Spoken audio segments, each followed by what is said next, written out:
यह मेरी राजधानी देव पर्वत की स्वर्णिम भोर है और मैं हूं समतट का राजा बल्लभ देव। गंगा ब्रह्मपुत्र उपत्यका के पूर्वी भाग में स्थित अपने प्राचीन साम्राज्य को स्मरण करता हूं।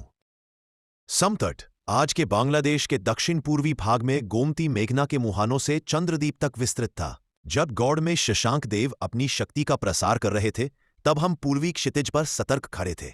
उज्जैन से कन्नौज तक हर्षवर्धन का साम्राज्य उभर रहा था और उनकी दृष्टि भी धीरे धीरे पूर्व की ओर बढ़ रही थी।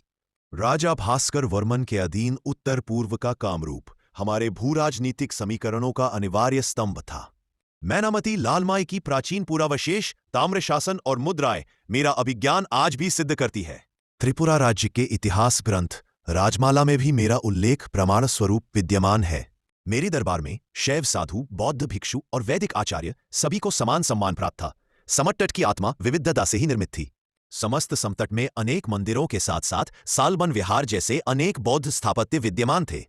मैं स्वयं परम शैव था, किंतु मेरे राज्य का धर्म किसी एक सीमा में बंधा न था। प्रजा की आस्था ही मेरे शासन की आधारशिला थी। शशांक देव की महत्वाकांक्षा, हर्षवर्धन का विस्तार और कामरूप की प्रखर दृष्टि, इन सबके मध्य कूटनीति ही मेरी सबसे बड़ी ढाल थी।